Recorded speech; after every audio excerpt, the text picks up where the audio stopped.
मधुबन के बाबा, मधुबन के बाबा मुरली वाले, आपका क्या कहना, आपका क्या कहना। ओम शांति।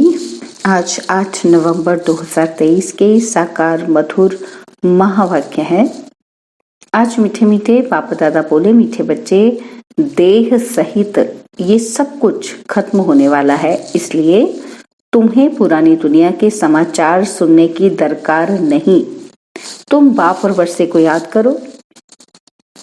बाबा ने कहा, मीठे बच्चे, देह सहित ये सब कुछ खत्म होने वाला है, इसलिए तुम्हें पुरानी दुनिया के समाचार सुनने की दरकार नहीं। तुम बाप और वर्षे को याद करो। बाबा ने आज प्रश्न पूछा कि श्रीमत के लिए गायन कौन सा है? श्रीमत पर चलने वालों की निशानी सुनाओ। और उत्तर में बाबा ने समझाया कि श्रीमत के लिए गायन है, जो खिलाएंगे, जो पहनाएंगे, जहां बिठाएंगे वही करेंगे। श्रीमत पर चलने वाले बच्चे बाप की हर आज्ञा का पालन करते हैं। उनसे सदा श्रेष्ठ कर्म होते हैं। वे कभी श्रीमत में अपनी मनमत मिक्स नहीं करते। उनमें राइट और रॉन्ग की समझ होती है। मुरली का गीत है, बनवारी रे, जीने का सहारा तेरा नाम रे, मुझे दुनिया वालों से क्या काम रे। ओम शांति। यह गीत किसका है? बच्चों का। कोई गीत ऐसे भी होते हैं जिसमें बाप बच्चों को समझाते हैं, लेकिन इस गीत में बच्चे कहते हैं कि बाबा, हम अब तो समझ गए, दुनिया को तो पता ही नहीं कि कैसी ये झूठी दुनिया है, झूठे बंधन हैं, यहाँ सब दुखी हैं, तब तो ईश्वर को याद करते हैं।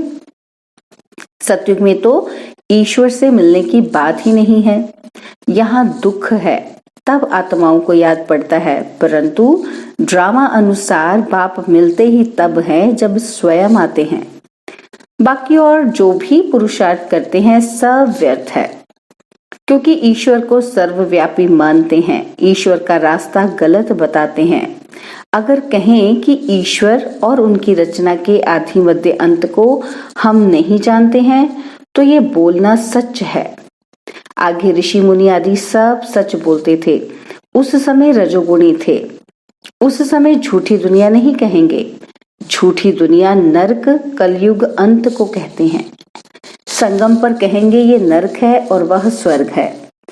ऐसे नहीं कि द्वापर को नरक कहेंगे, उस समय फिर भी रजो प्रधान बुद्धि है, अभी है तमो प्रधान। तो हेल और हेवन संगम पर लिखेंगे। आज हेल है, कल हेवन होगा। यह भी बाप आकर समझाते हैं। दुनिया नहीं जानती कि इस समय कलयुग का अंत है। सब अपना अपना हिसाब किताब चुकतू कर अंत में सतो प्रधान बनते हैं, फिर सतो रजो तमो में आना ही है। जिनका 1-2 जन्म का पाठ है, वह भी सतो रजो तमो में आते हैं। उन्हों का पाठ ही थोड़ा है, इसमें बड़ी समझ चाहिए। दुनिया में तो अनेक मत वाले मनुष्य हैं, सबकी एक मत तो नहीं होती। हर एक का अपना अपना धर्म है, मत अपनी अपनी है। बाप का ऑक्यूपेशन अलग है, हर एक आत्मा का धर्म अलग है, धर्म भी अलग है और आत्मा भी अलग है, तो उनके लिए समझाने भी अलग चाहिए। नाम, रूप, देश, काल सबका अलग है। देखने में आता है कि ये फलाने का धर्म है। हिंदू धर्म में तो सब कहते हैं, परंतु उनमें भी सब भिन्न भिन्न है। कोई आर्य समाजी, कोई सन्यासी, कोई ब्रह्म समाजी। सन्यासी आदि जो भी हैं, सबको हिंदू धर्म में मानते हैं। हम लिखें कि हम ब्राह्मण धर्म के हैं अथवा देवता धर्म के हैं, तो भी वे हिंदू में लगा देते हैं, क्योंकि और कोई सेक्शन तो उनके पास है ही नहीं। तो हर एक का फार्म अलग अलग होने से मालूम पड़ जाएगा, और कोई धर्म वाला होगा तो इन बातों को मानेगा ही नहीं। फिर उनको इकट्ठा समझाना मुश्किल है। वे तो समझेंगे कि ये तो अपने धर्म की महिमा करते हैं, इनमें द्वैत है। समझाने वाले बच्चे भी नंबरवार हैं। सब एक समान तो है ही नहीं, इसलिए महारथियों को बुलाते हैं। बाबा ने समझाया है कि मुझे याद करो, मेरी श्रीमत पर चलो, इसमें प्रेरणा आदि की कोई बात नहीं। अगर प्रेरणा से काम हो तो फिर बाप के आने की दरकार ही नहीं। शिव बाबा तो यहाँ है, तो उनको प्रेरणा की क्या दरकार है? यह तो बाप की मत पर चलना होता है, प्रेरणा की बात नहीं। कोई कोई संदेशियां संदेश ले आती हैं, उसमें भी बहुत मिक्स हो जाता है। संदेशी तो सब एक जैसी है नहीं, माया का बहुत इंटरफेयर होता है। दूसरी संदेशी से वेरीफाई कराना होता है। कई तो कह देते हैं हमारे में बाबा आते हैं, मम्मा आती है, और फिर अपना अलग सेंटर खोल बैठते हैं। माया की प्रवेशता हो जाती है, ये बड़ी समझने की बात है। बच्चों को बहुत सेंसिबल बनना चाहिए। जो सर्विसेबल बच्चे हैं वही इन बातों को समझ सकते हैं। जो श्रीमत पर नहीं चलते वह इन बातों को नहीं समझेंगे।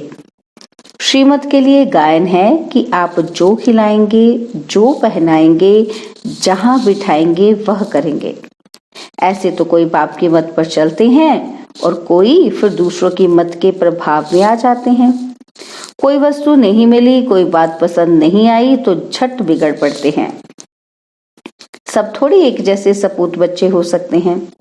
दुनिया में तो ढेर की ढेर मत वाले हैं। अजामिल जैसी पाप आत्माएं, गणिकाएं बहुत हैं। यह भी समझाना पड़ता है कि ईश्वर सर्वव्यापी कहना रॉन्ग है। सर्वव्यापी तो 5 विकार हैं। इसलिए बाप कहते हैं कि आसुरी दुनिया है। सतयुग में 5 विकार होते ही नहीं। कहते हैं शास्त्रों में ये बात ऐसे है, परंतु शास्त्र तो सब मनुष्य ने बनाए हैं। तो मनुष्य ऊंच हुए या शास्त्र? जरूर सुनाने वाले ऊंच ठहरे ना, लिखने वाले तो हैं मनुष्य।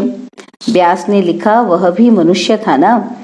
यह तो निराकार बाप बैठ समझाते हैं। धर्म स्थापकों ने जो आकर के सुनाया उसका फिर बाद में शास्त्र बनता है। जैसे गुरु नानक ने सुनाया, बाद में ग्रंथ बनता है, तो जिसने सुनाया उसका नाम हो गया। गुरु नानक ने भी उनकी महिमा गाई है। सबका बाप वह एक है। बाप कहते हैं जाकर धर्म स्थापन करो। यह बेहद का बाप कहते हैं मुझे तो कोई भेजने वाला नहीं। शिव बाबा खुद बैठ समझाते हैं वह है मैसेज ले आने वाले। मुझे कोई भेजने वाला नहीं, मुझे मैसेंजर या पैगंबर नहीं कहेंगे। मैं तो आता हूँ बच्चों को सुख शांति देने। मुझे कोई ने कहा नहीं, मैं तो खुद मालिक हूँ। मालिक को भी मानने वाले होते हैं ना, परंतु उनसे पूछना चाहिए कि तुमने मालिक का अर्थ समझा है? वह मालिक है, हम उनके बच्चे हैं, तो जरूर वर्षा मिलना चाहिए। बच्चे कहते हैं हमारा बाबा, तो बाप के धन के तुम मालिक हो। मेरा बाबा, बच्चे ही तो कहेंगे मेरा बाबा, तो फिर बाबा का धन भी मेरा। अभी हम क्या कहते हैं? हमारा शिव बाबा। बाप भी कहेंगे ये हमारे बच्चे हैं। बाप से बच्चों को वर्षा मिलता है। बाप के पास प्रॉपर्टी होती है। बेहद का बाप है ही स्वर्ग का रचयिता। भारतवासियों को भी प्रॉपर्टी किससे मिलती है? शिव बाबा से। शिव जयंती भी मनाते हैं। शिव जयंती के बाद फिर होगी श्री कृष्ण जयंती, फिर श्री राम जयंती। बस मम्मा बाबा की जयंती व जगदम्बा की जयंती तो कोई गाते ही नहीं। शिव जयंती, फिर राधे कृष्ण की जयंती, फिर राम सीता की जयंती। जब शिव बाबा आए तब शूद्र राज्य विनाश हो, यह राज भी कोई समझते नहीं। बाप बैठ समझाते हैं, वह आते हैं जरूर। बाप को क्यों बुलाते हैं? श्री कृष्णपुरी स्थापन करने। तुम जानते हो शिव जयंती बरोबर होती है। शिव बाबा नॉलेज दे रहे हैं, आदि सनातन देवी देवता धर्म की स्थापना हो रही है। शिव जयंती है बड़े ते बड़ी जयंती, और फिर है ब्रह्मा विष्णु शंकर। अब प्रजापिता ब्रह्मा तो मनुष्य सृष्टि में है, फिर रचना में मुख्य है लक्ष्मी नारायण। तो शिव है माता पिता, फिर माता पिता ब्रह्मा और जगत अम्बा भी आ जाते हैं। यह समझने और धारण करने की बातें हैं। पहले पहले समझाना है, बाप परमपिता परमात्मा आते हैं पतितों को पावन करने। वह नाम रूप से न्यारा हो तो उनकी जयंती कैसे हो सकती? गॉड को फादर कहा जाता, फादर को तो सब मानते हैं। निराकार है ही आत्मा और परमात्मा। आत्माओं को साकार शरीर मिलता है, ये बड़ी समझने की बातें हैं। जो कुछ भी शास्त्र आदि नहीं पढ़ा हुआ हो तो उसके लिए और ही सहज है। आत्माओं का बाप व परमपिता परमात्मा स्वर्ग की स्थापना करने वाला है।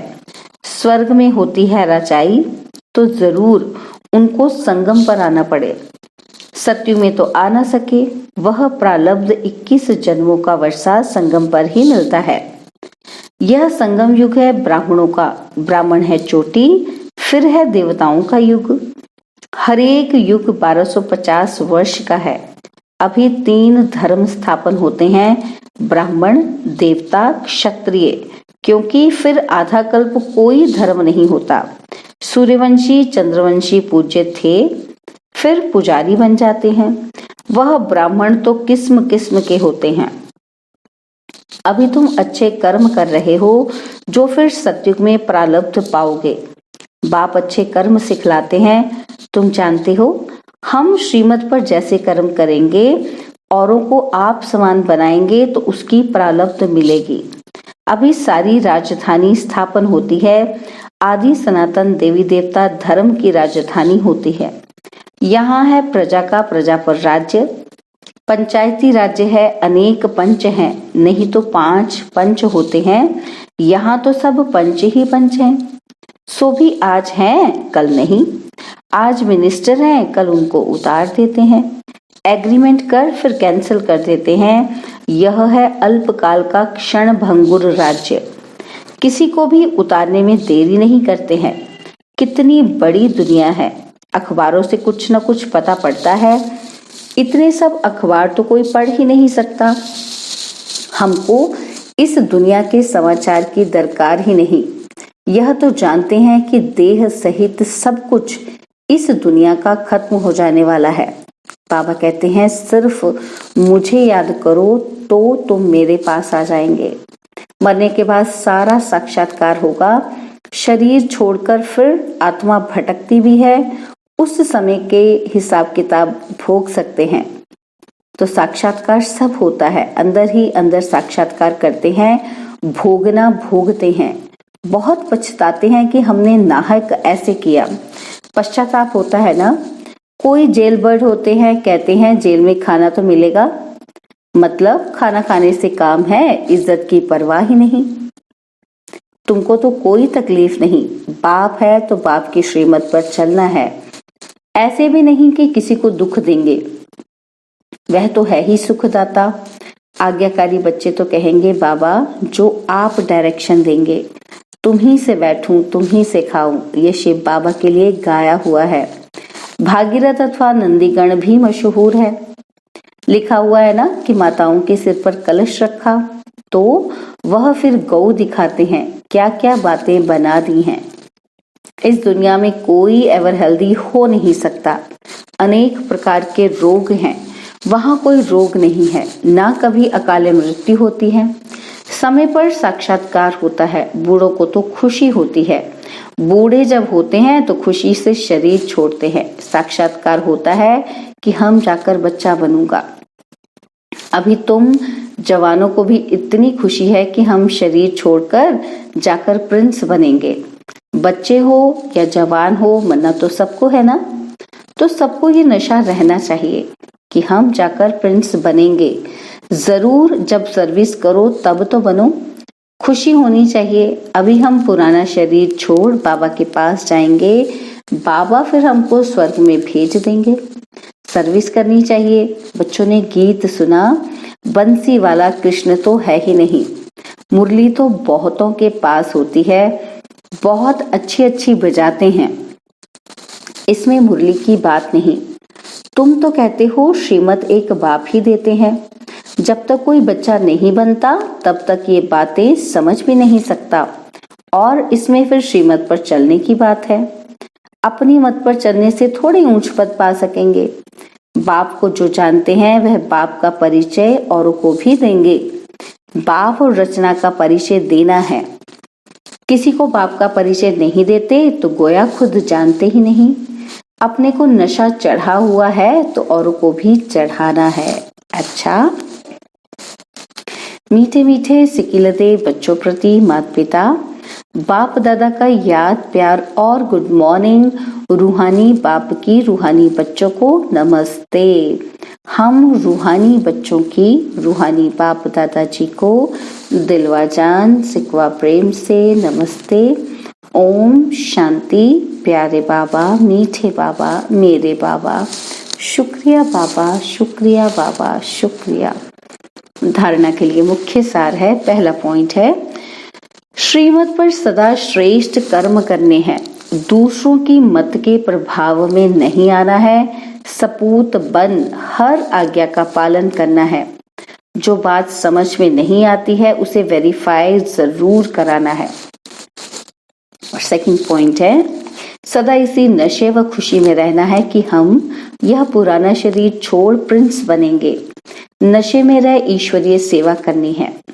बाबा ने आज वरदान दिया, निंदक को भी अपना मित्र समझ सम्मान देने वाले ब्रह्मा बाप समान मास्टर रचयिता भव। निंदक को भी अपना मित्र समझ सम्मान देने वाले ब्रह्मा बाप समान मास्टर रचयिता भव।